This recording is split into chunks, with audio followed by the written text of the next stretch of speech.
Visakhapatnam steel plant విషయంలో BJP ఎంపీలు డ్రామాలు ఆడుతున్నారని ప్రజాశాంతి పార్టీ అధ్యక్షుడు కేఏ పాల్ ఆగ్రహం వ్యక్తం చేశారు. వారి డ్రామాలను ప్రజలందరూ గమనిస్తున్నారని, స్టీల్ ప్లాంట్ ప్రైవేటీకరణ నిలిపివేయాలంటూ కేంద్ర ఉక్కు శాఖ మంత్రికి వారు వినతి పత్రం అందజేయడం హాస్యాస్పదంగా ఉందన్నారు. అమ్ముతుంది మీ నరేంద్ర మోదీ, కొంటుంది అదాని జిందాల్. లాస్ట్ ఇయర్ గత సంవత్సరం నేను అమరణ నిరాహార దీక్ష చేస్తే నాతో పెట్టుకున్నాడు అదాని. 3 సంవత్సరాల నుంచి ఫైట్ చేస్తే స్టీల్ ప్లాంట్ కొనొద్దు అంటే గంగవరం పోర్టు జగన్మోహన్ రెడ్డి గారు 1700 కోట్లకు అమ్మాడు, మీకు తెలుసు.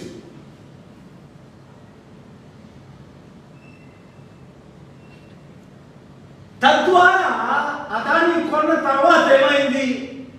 Second richest man in the world, ప్రపంచంలో నెంబర్ 2 కుబేరుడు, పూరెస్ట్ బిలియనర్ అయిపోయాడు. I am warning those who are selling the steel plant, which is Modi and his government, to his partners Adani, Ambanis, Mittals, whoever. Don't buy steel plant assets.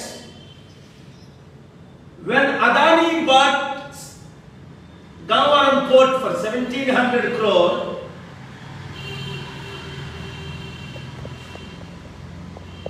I believe it is only actually 600 crore he paid, or 516 crore, different numbers, 1700 acres.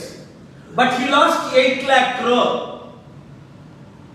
So therefore, my first message is to Modi and government, read this before you play games. On April 25th, 2024, I argued before the Honorable High Court 6 and Honorable Seshashai and Vijayji, clearly given an order, status quo. Read it, the last page. We sent it to you, page 13. Status quo means you cannot sell. On June 19th, they filed the counter. There is nothing in it. They are illegally selling, but I did not attend the court to prove all 15 crore Telugu people that I am the only one can fight and stop the steel plant sale. So I intentionally did not go to the court. Within the last 7 days, they are selling 6 different assets, including school properties in Chennai and Mumbai. A major TV channel reported yesterday. They are selling. Who is selling? Modi ji. To who? His friends, best buddies, Adani, Jindal and Ambanis. What is the drama? BJP, Purandeswari, CM Ramesh, whoever the other guy is, Sujana Chowdhury, all these drama players, actors. ఒక senior leader పోలీసుల కస్టడీలో ఉంటే protection ఇవ్వాల్సిన అవసరం పోలీసుల మీద ఉంటుంది. కానీ మాచర్ల వెళ్తుంటే ఆయన మీద దాడి చేయడానికి కూడా ప్రయత్నించారు. ఇలాంటి ఘటనలు ఇంతవరకు ఎప్పుడు చూడలేదు. కాసు మహేష్ రెడ్డి, మాజీ ఎమ్మెల్యే. గత 2-3 వారాల నుంచి తెలుగుదేశం ప్రభుత్వం ఏర్పడి నుంచి పల్నాడులో మాచర్ల మాజీ శాసనసభ్యులు పిన్నెల్లి రామకృష్ణారెడ్డి గారిని అరెస్ట్ చేయాలి, ఎలాగన్నా అరెస్ట్ చేయాలి, అసలు దాని కొరకే తెలుగుదేశం పార్టీ అధికారంలోకి వచ్చింది అన్నట్టు పల్నాడులో ప్రవర్తించడం, మరీ ముఖ్యంగా మాచర్లలో. ఎట్టకేలకు నిన్న రాత్రి తెలుగుదేశం ప్రభుత్వం లేడు వాళ్ళ ప్రభుత్వానికి సంబంధించిన పోలీసులు అరెస్ట్ చేయటం, అరెస్ట్ చేసిన తర్వాత కూడా ఒక సీనియర్ లీడర్ రామకృష్ణారెడ్డి గారు పోలీసు ఆధీనంలో ఉంటే, కస్టడీలో ఉంటే ప్రొటెక్షన్ ఇవ్వాల్సిన బాధ్యత పోలీసుల మీద ఉంటుంది. కానీ మాచర్ల పోతుంటే అక్కడ దాడి చేయడానికి కూడా ప్రయత్నించి అందరం చూస్తున్నాం. ఇప్పటివరకు ఎక్కడా ఇటువంటి ఘటన మేము చూడలా గడిచిన 20-30 సంవత్సరాల్లో. పోలీసులు అరెస్ట్ చేస్తారు, కోర్టులో హాజరు పెడతారు, బెయిల్ ఇస్తారా ఇవ్వరా అది కోర్టు యొక్క విచక్షణ. కానీ పోయే ముందు అక్కడ తెలుగుదేశం నాయకులు రావటం, హేళన చేయటం, దాడి చేయడానికి ప్రయత్నించటం, చివరికి రామకృష్ణారెడ్డి గుద్దాడని దాని మీద మళ్ళీ రాతలు రాయిపీయటం, ఇది ఎంతవరకు సమంజసమో ఈరోజు ఆంధ్ర రాష్ట్ర ప్రజలనే కోరుకుంటున్నాం. నిజంగా చూస్తే ఈరోజు మీరు ఏదైతే ఈవీఎం కేసు అని ఎలక్షన్ పోలింగ్ అయినప్పటి నుంచి ఊదరగొట్టి మరి అరెస్ట్ చేయించారో రామకృష్ణారెడ్డి గారిని, దాంట్లో కోర్టు నిన్న రాత్రే బెయిల్ ఇచ్చేసింది. ఎస్, బెయిల్ ఆయన హక్కు కాబట్టి వెంటనే రావటం జరిగింది. కానీ ఏదైతే అక్రమ కేసులు ఉన్నాయో, కారంపూడిలో సిఐ మీద ఒత్తిడి తెచ్చి బుక్ చేసిన కేసు కావచ్చు, లేదు మరొక నాయకుడు పాల్వాయి గేట్లో తెలుగుదేశం నాయకుడు బుక్ చేసిన కేసుల్లోనే ఈరోజు కక్షపూరితంగా రామకృష్ణారెడ్డి గారిని జైల్లో పెట్టడం జరిగింది. చట్టపరంగా మేము పోరాటం చేస్తాం, చట్టపరంగానే ముందుకు పోతాం. తప్పకుండా మా నాయకుడు మళ్ళీ బయటకు వస్తాడు. అందరం కలిసి జగన్మోహన్ రెడ్డి గారి నాయకత్వంలో మళ్ళీ ఎటువంటి సంఘటనలైనా సరే ఎదుర్కొని పల్నాడు ప్రాంతంలో ఏదైతే గడిచిన 5 సంవత్సరాల్లో అభివృద్ధి చేశామో వాటిని నిరూపించుకుంటూ ముందుకు పోయి పార్టీని నిలబెట్టుకుంటాం. కార్యకర్తలకి నాయకులకి అండగా నిలబడతాం మా నాయకుడు ఇచ్చిన ఆదేశాలతో తెలియచేస్తున్నాం.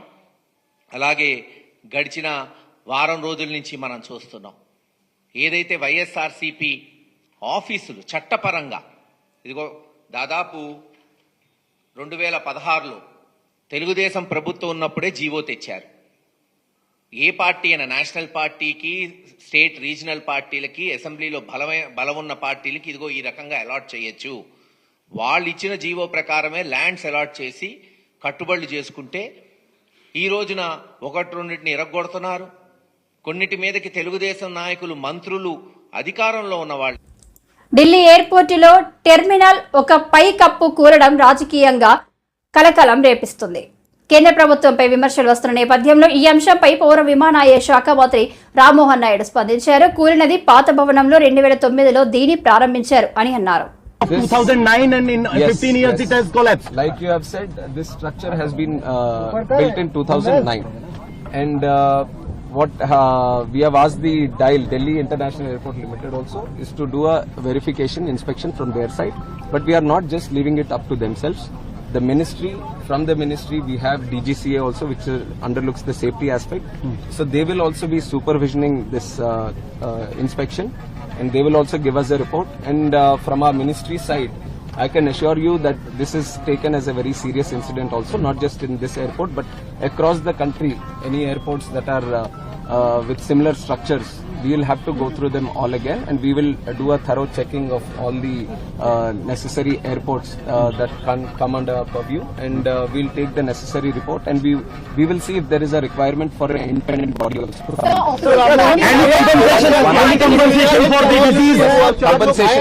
Compensation has also been announced, 20 lakh for the deceased, and also for the injured 3 lakhs.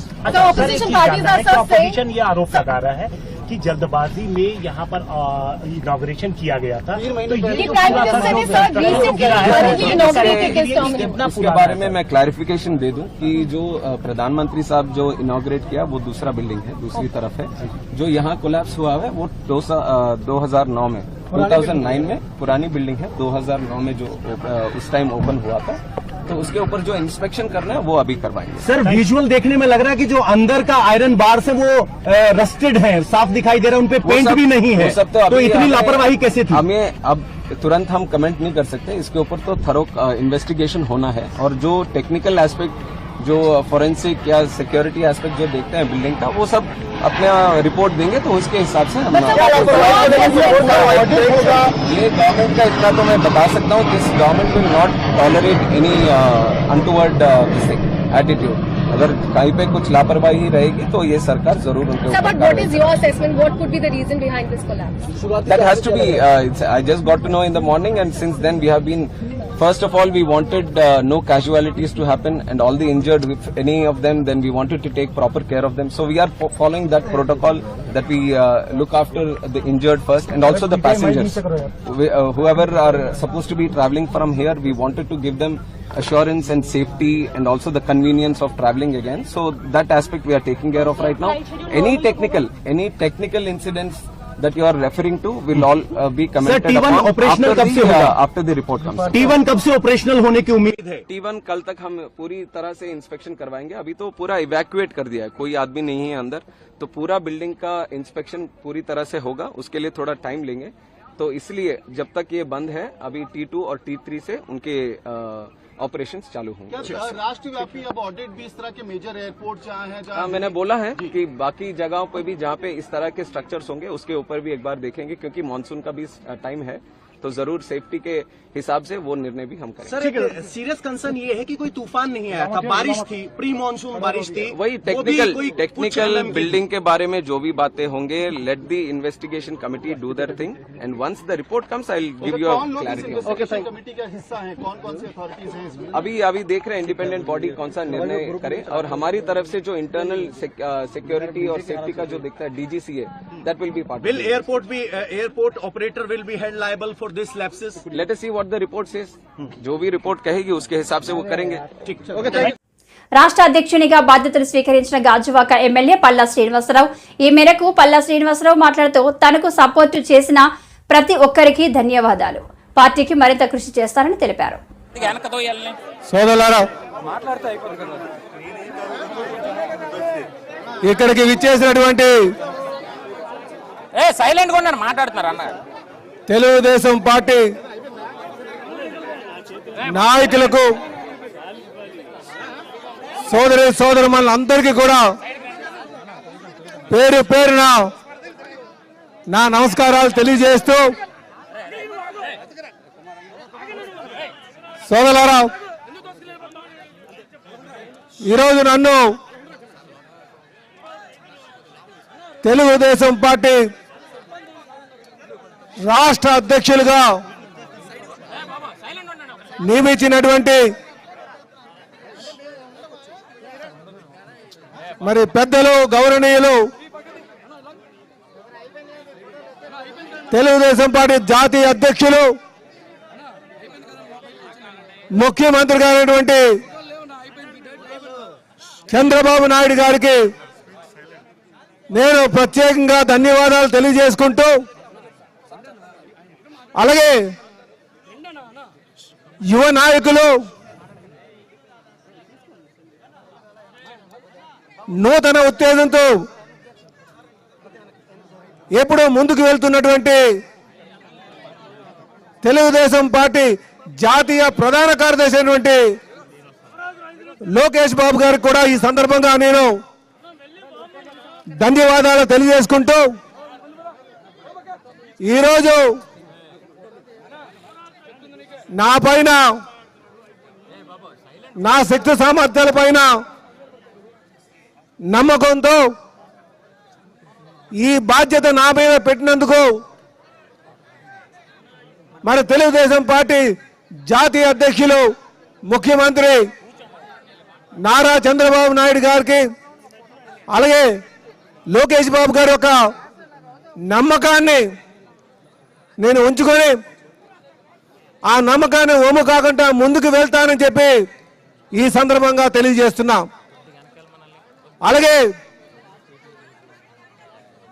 కీర్తిశేషులు నందమూరి తారక రామారావు గారు స్థాపించినటువంటి ఈ పార్టీకి, ఎందుకంటే ఈ పార్టీని ఒక పవిత్రమైన హృదయంతో స్థాపించినటువంటి ఈ పార్టీకి నిజంగా నన్ను రాష్ట్ర అధ్యక్షుడిగా చేయడం నా పూర్వజన్మ సుకృతంగా నేను భావిస్తున్నానని చెప్పేసి ఈ సందర్భంగా తెలియజేస్తున్నాను. అలాగే సోదరులారా, ఈరోజు నా ముందున్నటువంటి ప్రధానమైనటువంటి బాధ్యత అలాగే నాకు దిశనిర్దేశించినటువంటి విషయం కానీ రాష్ట్ర పౌర సరఫరాల శాఖ మంత్రి నాదెండ్ల మనోహర్ కాకినాడలో శాఖపరమైన సమీక్ష నిర్వహిస్తున్నారు. కాకినాడ జిల్లాలో నిత్యావసర సరుకుల పంపిణీ, గోదాముల్లో ఉన్న నిల్వలు, రేషన్ బియ్యం తదితర అంశాలపై సమగ్ర నివేదికలు పరిశీలన చేస్తున్నారు.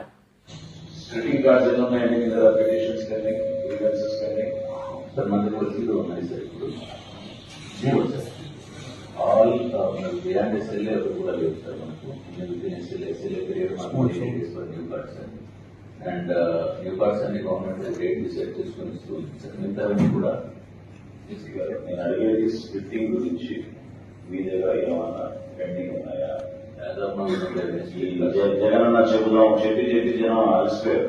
అది కాదు, మన దగ్గర ఏమైనా డేటా ఉందా? అర్జీలు ఉన్నాయా మన దగ్గర? స్ప్లిట్టింగ్ ఆఫ్ రేషన్ కార్డ్స్ కొత్తగా పెట్టిన వాళ్ళు కుటుంబం మీద నేను చెప్పిస్తున్నాను sir. సేకరించండి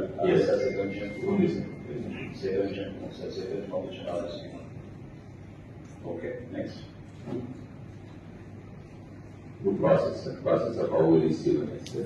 You have split card with 180 days is selected, sir. Remaining services and 21 days. Next. So mobile dispensing units, how is Aadhaar verification being done? Aadhaar verification, మనకు secretariat based on Aadhaar verification జరుగుతుంది, sir. Three aspects of biometric coercion. That's sufficient as of because more of the 2 lakhs of volunteers price of 1 lakh so all the special application ఒక ఆలోచనతో మరణించిన అయితే ముందుకు వస్తారు అవకాశం ఉన్న జిల్లాలో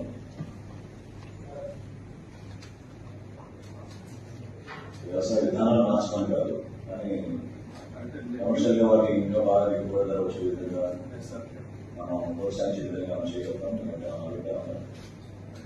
మన అప్లాండ్ ఏరియాస్ లో బోర్వెల్స్ దగ్గర sir install road for paddy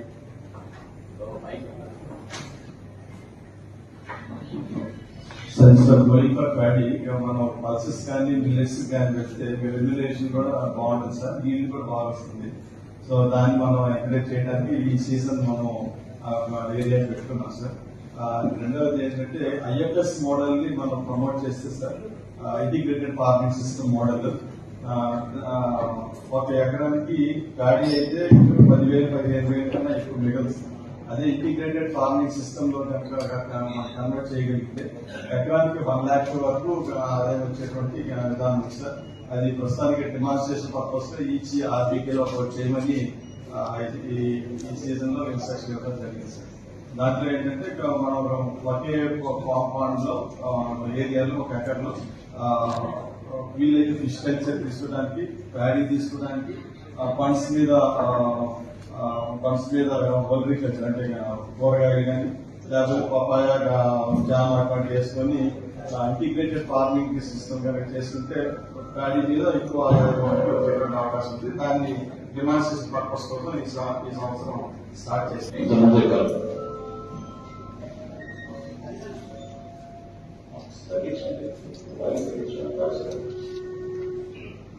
ఇంతకుముందే కలెక్టర్ గారితో మాట్లాడిన విషయం ఏంటంటే మిల్లెట్స్ ప్రొడక్షన్ పెరగాలి రాష్ట్రంలో. 40 రోజుల్లో సివిల్ సప్లైస్ డిపార్ట్మెంట్ ద్వారా వినియోగదారులందరికీ కూడా రాష్ట్ర వ్యాప్తంగా అన్ని జిల్లాల్లో కూడా మిల్లెట్స్ డిస్ట్రిబ్యూషన్ చేద్దామని ఒక హామీ సిద్ధం చేస్తున్నాం. అందులో భాగంగా మీరు మా జిల్లా నుంచి ప్రత్యేకంగా మిల్లెట్స్ రైతులు ఇంకా జాగ్రత్తగా వ్యవసాయం చేసుకునే విధంగా మనం చేయాల్సిన కార్యక్రమాలు ఉంటాయి. ఒకసారి మీరు మళ్ళీ కరెక్ట్గా డీటెయిల్ రిపోర్ట్ ఇవ్వండి. సివిల్ సప్లైస్ డిపార్ట్మెంట్ నుంచి మీకు ఏ విధంగా సపోర్ట్ చేయాలని సపోర్ట్ చేస్తాం. అండ్ ఒక టార్గెట్ పెట్టుకుని ఈ సంవత్సరం నుంచి రాష్ట్ర వ్యాప్తంగా మిల్లెట్స్ డిస్ట్రిబ్యూషన్ చేయడానికి నిర్ణయించాం. రాగి వేయడానికి బాగా మనకు అవకాశం ఉంది సార్. అబ్దుల్ కాన్స్టిట్యున్సీలో చాలా అవసరం. మీకు సంబంధించిన అంశమే వ్యవసాయ శాఖ సంబంధించిన రోజు కరెక్ట్గా ఆధారంలో రోజున నెక్స్ట్ మీటింగ్ పెట్టుకున్నప్పుడు రివ్యూ చేసి కౌదాల ప్రత్యేకంగా మీరు ఫోకస్ చేసి ఎట్టి పరిస్థితుల్లో కూడా వాళ్ళకి ఆ విధంగా సహాయం చేయాలి. చట్టంలో కొన్ని మార్పులు తీసుకొస్తాము ఈ ప్రభుత్వంలో. ఇప్పుడు ఇచ్చే మీరు excise sir in this regard sir మననే ఇద్దరు revenue and agriculture type of coordination meeting పెట్టారు సార్ అప్పుడు వీఆర్ఓ ప్రతి గ్రామంలో కూడా నో టెనెంట్స్ బిజినెస్ అని చెప్పి పెట్టారు సార్ 70,000 వరకు ఇప్పుడు టార్గెట్ ఆర్బీకి లెవెల్ వరకు కూడా ఐడెంటిఫై చేసి ఇవ్వడం జరిగింది సార్. సో మనం ఫాలోయింగ్ సార్ ఇప్పుడు సీజన్ స్టార్ట్ అవుతుంది కాబట్టి